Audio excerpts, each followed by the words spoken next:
wisdom, prudentia, justice, justitia, temperance, temperantia, courage. fortitudo. Applying ancient philosophy to modern life, this is the Sunday Stoic. Welcome to the Sunday Stoic Podcast. My name is Steve, and I'm coming to you from Conway, Arkansas. This is a podcast about the application of ancient philosophy to modern life. This week we will continue our studies of Marcus Aurelius with two readings from Book 3 of the Meditations. Let's get to it.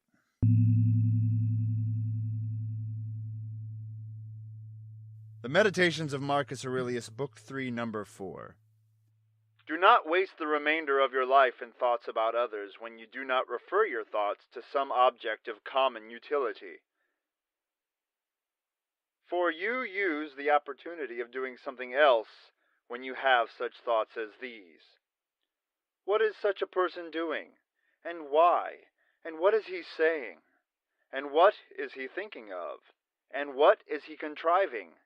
And whatever else of the kind makes us wander away from the observation of our own ruling power. We ought then to check in the series of our own thoughts, everything that is without a purpose and useless, but most of all, the over-curious feeling and the malignant.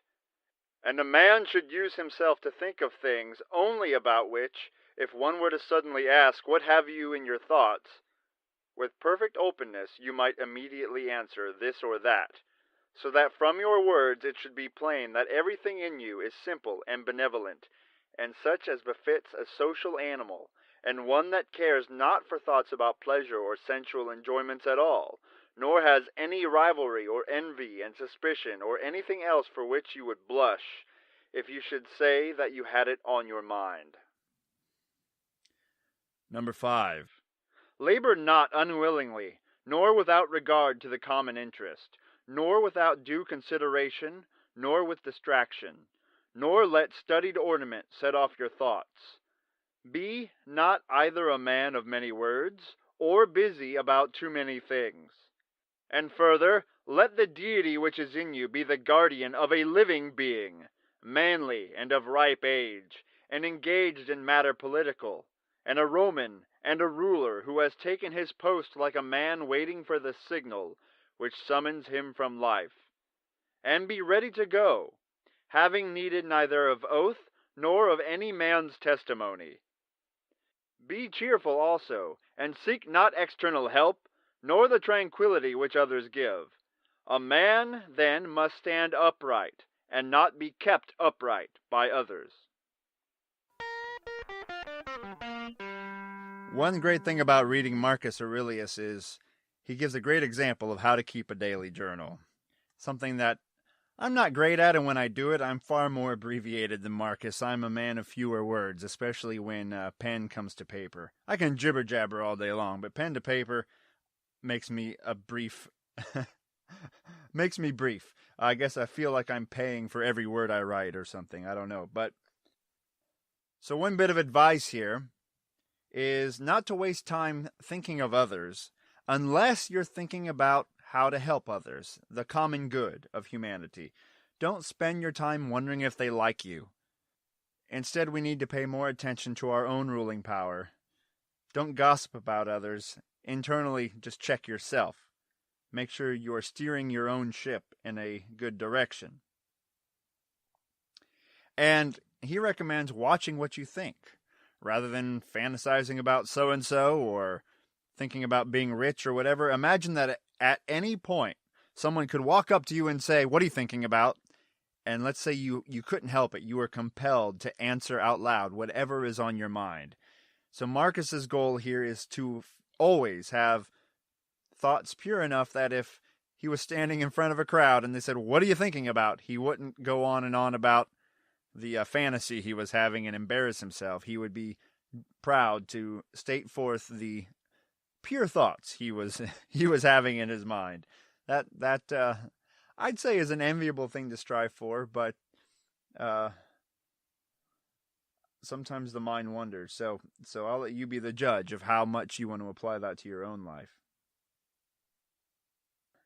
In the next reading, he also talks about not wasting time on things that weren't for the common good, but also when you're working, don't do it unwillingly, like the dog being dragged behind the cart. Whatever you're doing, whether you have to do it, you were told to do it, or you wanted to do it, put yourself there, be there fully. Try not to be distracted by fanciful thoughts or anything else. Just get the job done.